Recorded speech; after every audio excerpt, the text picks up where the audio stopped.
Selamat datang di channel Cerita Cinta, channelnya Cerita Cinta Romantis. Sebelum lanjut, mohon dukungannya dengan like dan subscribe dulu. Ternyata aku anak orang kaya. Bagian 75. Ketika Benjamin hendak membacakan nama terakhir, para anak muda dari keluarga kaya yang belum terpilih tiba-tiba menjadi gugup. Erwin justru sangat tenang. Lagi pula dia tidak peduli mau terpilih atau tidak. Gelar 10 pemuda teratas ini tidak berguna baginya. Hanya saja Linda dan Fiona sama-sama sangat menantikan. Yang terakhir adalah Erwin Smith. Tuan Erwin. Benjamin tiba-tiba membacakan nama terakhir dalam satu tarikan nafas. Baguslah Erwin, kamu telah terpilih. Lina tampak sangat bersemangat dan senang. Bahkan lebih senang dari Erwin itu sendiri. Wajahnya yang cantik penuh kegembiraan. Fiona juga ikut senang. Bagaimanapun juga dia menganggap Erwin sebagai temannya. Erwin, selamat ya. Tapi makan malam nanti tetap aku yang traktir. Tolong jangan rebutan sama aku. Fiona adalah orang pertama yang memberi selamat. Dia sudah menerima kalung mutiara dari Erwin yang senilai 10 miliar. Tentu saja ingin berterima kasih. Oke. Erwin mengangguk tak berdaya, namun kali ini dia terlalu mencolok. Tapi sekarang jelas tidak mungkin bisa menghindari lagi. Jadi dia hanya bisa berdiri dan berjalan ke atas panggung sambil ditatap oleh banyak orang. Pemuda berpakaian murah ini menaklukkan semua orang di tempat kejadian dengan penawaran yang tak terduga. Setelah kejadian hari ini, sepertinya semua orang kaya yang ada di sini sudah pasti akan mengenal Erwin. Selamat Tuan Erwin. Ini adalah sertifikat 10 pemuda teratas Anda. Benjamin menyerahkan sertifikat 10 pemuda teratas dengan tanda tangan resmi pemilik kota tersebut pada Erwin. Terima kasih. Erwin menerima dengan kedua tangan dan mengucapkan terima kasih. 10 anak muda teratas yang dipilih di atas panggung adalah orang kaya kelas atas. Orang-orang yang ada di bawah panggung memberikan tepuk tangan yang meriah dan terus mengambil foto. Setelah mengambil foto, Erwin dengan cepat berjalan kembali. Erwin, lihat dong sertifikat 10 pemuda terbaikmu. Lina sangat senang dan tidak sabaran untuk melihat sertifikat Erwin. Karena sertifikat ini melambangkan kejayaan dan masa depan Erwin sudah pasti akan cerah. Hanya sertifikat biasa saja, untuk apa sebagai itu? Melihat penampilan Lina yang bersemangat, Erwin merasa tak berdaya. Aku juga mau lihat. Fiona juga dengan penasaran menunjukkan kepalanya. Gelar 10 anak muda teratas ini bukanlah gelar yang bisa didapatkan oleh orang biasa. Ketika mereka berdua sedang rebutan melihat sertifikat, orang-orang mulai bubar. Dan para anak muda yang bisa menilai orang dengan benar mulai datang berteman dengan Erwin. Orang yang bisa mengeluarkan 800 miliar segampang itu jelas bukan orang biasa. Walau hanya pakai pakaian murah sekalipun. Erwin, selamat ya. Namaku Giselle. Boleh makan malam bersama denganmu malam ini? Orang yang datang adalah Giselle. Seksi dan cantik. Dengan gaun tanpa lengan bahu, berjalan kemari sambil memperlihatkan kaki rampingnya yang benar-benar menarik perhatian, terutama untuk para pria yang dibawa Niki. Setelah Niki yang datang adalah Giselle, matanya juga berbinar. Giselle, kenapa kesini? Kamu lagi coba lindungin anak ini? Nada suara Niki menjadi lebih halus, tapi matanya terus menatap Giselle. Aku bukan melindungi Erwin. Tapi demi kebaikanmu, apa menurutmu seseorang yang bisa dengan gampang menghabiskan 800 miliar untuk beli cincin itu adalah orang yang sanggup kamu singgung? Giselle mengibaskan rambut seksinya. Bibirnya merah sambil tersenyum tipis. Belum lagi tindakan ini sangat menawan. Orang-orang itu tanpa sadar terus menatap Giselle. Apalagi Niki. Giselle, kamu yang terlalu memandang tinggi anak ini. Aku tidak percaya. Niki masih ingat penghinaan yang dia terima dari Erwin. Bagaimana dia bisa menahan semua ini? Aku tak peduli mau percaya atau tidak. Kalau kamu berani menyentuh Erwin, aku tak akan membiarkanmu keluar dari hotel neon ini. Giselle tiba-tiba marah. Wajahnya yang cantik menjadi jauh lebih dingin. Niki mungkin tidak percaya dengan Erwin, tapi dia tampaknya sangat peduli dengan kata-kata Giselle. Terutama karena Giselle memiliki kontak sosial yang luas. Memang sangat mungkin membuatnya tidak bisa keluar dari hotel neon ini. Oke Giselle, aku akan beri muka padamu hari ini. Sialan. Jangan sampai aku melihatmu lagi ke depannya ya. Kalau tidak, aku bunuh kau. Kata Nicky sambil menunjuk ke arah Erwin dengan arogan. Giselle ada di sini, mungkin akan sulit untuk menyerang Erwin. Jika dia secara paksa menyerang Erwin, takut besok Giselle akan mencari seseorang untuk membalas dendam. Bagaimanapun, Giselle punya koneksi sama orang-orang organisasi jahat juga. Saudara-saudara, ayo kita pergi. Nicky berkata dan menyuruh para bawahannya pergi, tetapi dihentikan oleh Erwin. Datang pergi seenak jidatmu. Kau anggap aku ini apa? Kata Erwin dengan ringan. Nicky ini keterlaluan, jadi harus diberi pelajaran hari ini. Kalau tidak, mungkin dia akan datang mencari masalah ke depannya. Erwin, kamu udah diampuni berkat Giselle. Kau ini kenapa sih? Cari masalah. Nicky mengangkat matanya dan berkata dengan nada buruk. Maaf, lebih tepatnya kau yang cari pukul. Erwin sudah mendengar suara langkah kaki yang berantakan yang datang tak jauh. Sepertinya penanggung jawab Hotel Neon sebentar lagi datang bersama petugas keamanan. Anak ini cukup sombong ya. Bagus. Akan gua ajar kau ya. Nicky berbalik lagi dan berkata pada Giselle. Giselle, anak ini cari masalah ya, bukan aku. Giselle sedikit mengerutkan keningnya. Kenapa Erwin begitu bodoh?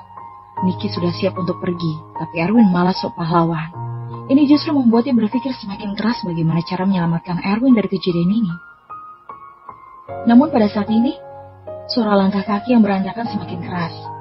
5-60 petugas keamanan yang dipimpin oleh seorang pria berjas hitam dengan cepat berlari kemari. Cepat! Pria berjas itu terus mendesak karena takut terlambat sedikit saja akan menyebabkan bencana besar. Ketika Erwin melihat petugas keamanan Hotel Neon datang, dia merasa lega. Nicky yang tiba-tiba dikebung petugas keamanan menjadi gugup. Mengira tindakannya terlihat di CCTV, yang membuat para petugas keamanan ini datang untuk membubarkan mereka. Abang petugas keamanan, ini hanya salah paham. Kami tak berkelahi, cuma ngobrol dan bercanda sama kawan aja. Nicky dengan cepat berbicara dengan pria parubaya berjas hitam yang berdiri di depannya. Siapa yang bercanda denganmu? Pria berjas hitam itu segera menjauhkan diri dan berjalan lurus ke arah Erwin. Giselle, Nicky, dan yang lainnya menatap dengan bingung. Para petugas keamanan ini bukan datang untuk membubarkan mereka. Lina dan Fiona tampak gugup ketika melihat pria berjas hitam itu berjalan kemari.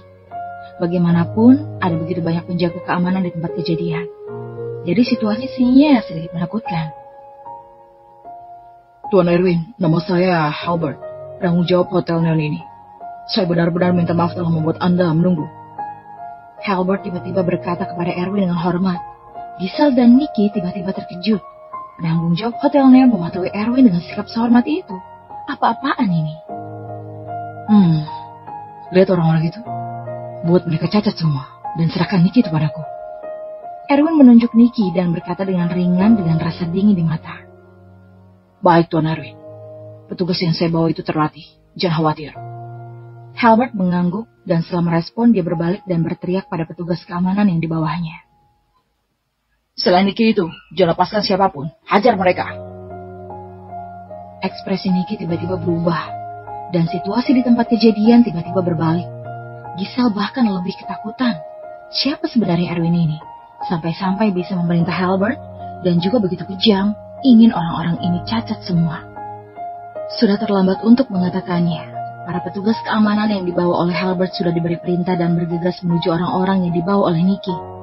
Mereka sudah terlatih, jadi kemampuan mereka sudah pasti lebih kuat daripada preman yang dibawa oleh Nicky. Ditambah mereka menang jumlah, jadi tak butuh waktu lama untuk merobohkan 20-30 preman itu. Tanpa meninggalkan siapapun, para preman itu terbantai semua. Kejadian tragis di tempat kejadian membuat Nicky menjadi pucat. Kenapa bisa begini? Kenapa pemilik Hotel Neon mendengar anak ini? Nicky terkejut, dan Giselle juga terkejut saat ini. Erwin ini tampaknya lebih misterius dan kuat dari yang ia bayangkan. Nicky, mau bilang apa lagi? Erwin tersenyum ringan di sudut mulutnya dan berjalan menuju Nicky. Pada saat ini, wajah Nicky pucat karena ketakutan, dan tubuhnya mulai gemetar. Dia tidak menyangka telah salah menyinggung orang. Erwin, ini semua salah paham. Aku minta maaf. Kita anggap masalah ini tidak pernah terjadi, oke? Niki dipaksa mundur oleh Erwin dan keringat dingin pun muncul di dahinya.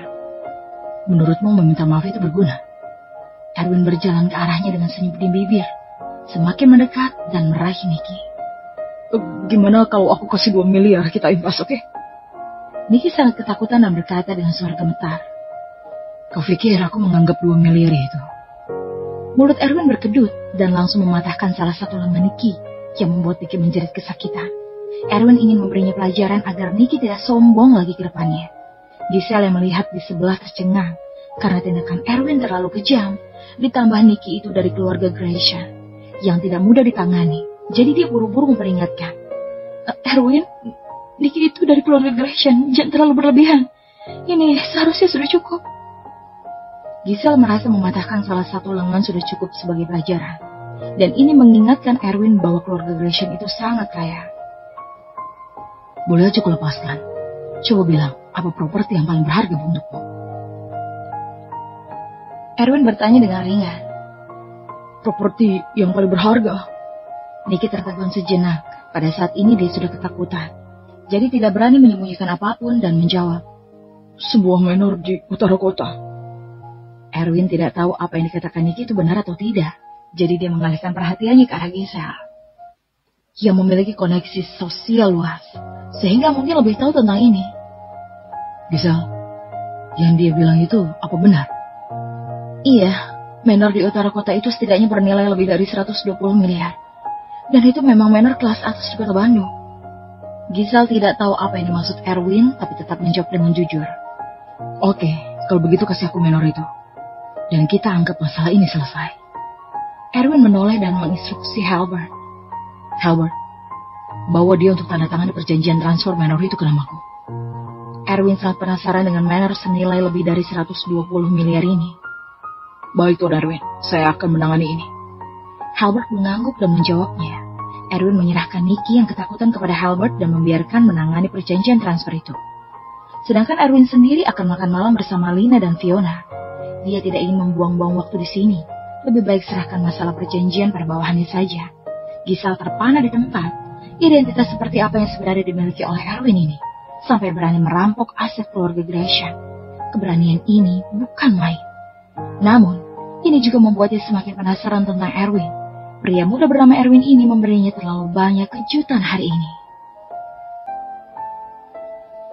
Setelah makan malam bersama di restoran berputar, Fiona membawa mereka berdua ke karaoke untuk nyanyi dan merayakan Erwin menjadi salah satu dari 10 anak muda teratas. Mereka bertiga sangat bersenang-senang hari ini. Saat sudah larut, Erwin baru mengantar Lina pulang. Lina sangat senang, jadi minum sedikit anggur dan wajah cantiknya memerah dan benar-benar terlihat cantik. Setelah keluar dari mobil, langkahnya sedikit terhuyung-huyung. Erwin dengan cepat membantunya. Erwin dapat mencium aroma harum anggrek dari tubuh Lina yang memabukkan. Erwin, mau tidur di rumahku aja malam ini. Orang tuaku lagi nggak ada di rumah. Bisik Lina dengan wajahnya yang cantik memerah. Tidak tahu karena mabuk atau punya tujuan yang lain. Paman dan tante nggak ada di rumah. Erwin terkejut. Kedua orang tua Lina tidak ada di rumah saat larut malam begini. Ketika seorang gadis cantik seperti Lina mengatakan ini padanya, Erwin merasa gatal dan sulit mengendalikan diri. Ibuku mau jaga-jaga di lokasi konstruksi barat kota. Ayahku khawatir dan ikut pergi, jadi mereka nggak pulang malam ini. Lina berkata dengan kepala menunduk.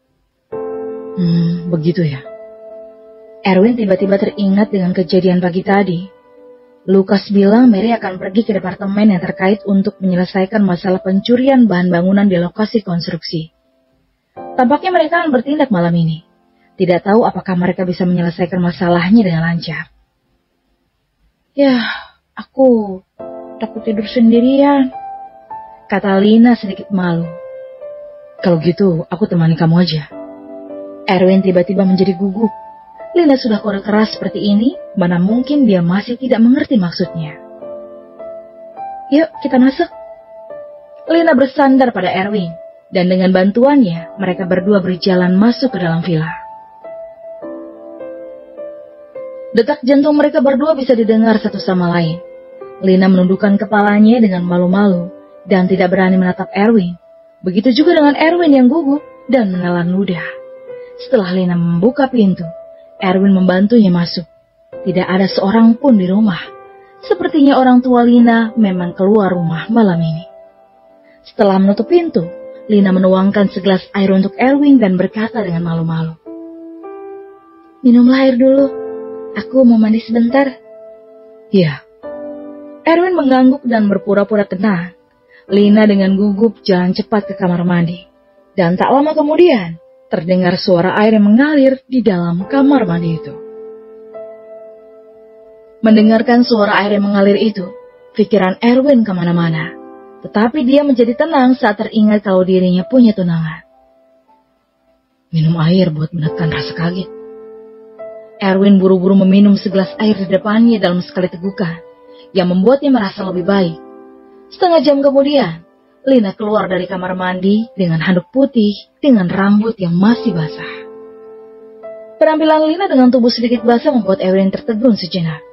Dan ada sesuatu di bagian tubuh Erwin yang tidak bisa dikendalikan bergejolak.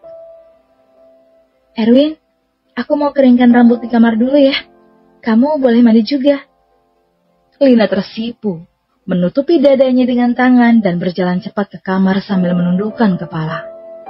"Oh, oke." Erwin mengangguk cepat, merasa dirinya tidak bisa lagi menahan godaan seperti ini. Tetapi ketika dia sudah memutuskan untuk melakukannya dengan Lina nanti, Lina tiba-tiba berlari keluar dari kamar dengan panik. Rambutnya juga masih dalam kondisi basah kuyup. "Gawat Erwin, sesuatu terjadi pada orang tuaku di lokasi konstruksi. Bawa aku ke sana." Saat berbicara, Lina serasa ingin segera lari keluar begitu saja. Dapat dilihat Lina sangat khawatir saat ini. "Jangan khawatir, kamu pakai aja dulu baju di kamarmu. Aku akan tunggu di luar." Ekspresi Erwin juga berubah, dan pikiran untuk melakukannya dengan Lina pun menghilang. Sesuatu telah terjadi di lokasi konstruksi yang berada di barat kota, tepat di wilayah Boy. Seharusnya akan lebih mudah kalau meminta bantuannya nanti. Setelah mendengarkan kata-kata Erwin, Lina baru sadar dirinya hanya memakai handuk mandi dan rambutnya masih sangat basah. Jadi dia langsung berbalik dan kembali ke kamar untuk memakai baju. Ketika Lina kembali ke kamar untuk berpakaian, Erwin langsung menelpon Boy, dan tak butuh waktu lama, telepon pun terhubung. "Boy, aku punya masalah mendesak untuk menemuimu sekarang. Cepat bangun. Bawa semua bawahanmu ke lokasi konstruksi real estate West Garden. Di barat kota dan tunggu aku di sana." Erwin tidak basa-basi lagi, dan langsung menyuruh Boy membawa bawahannya ke lokasi konstruksi. "Baik Tuan Erwin, saya akan langsung bergerak." Bersambung.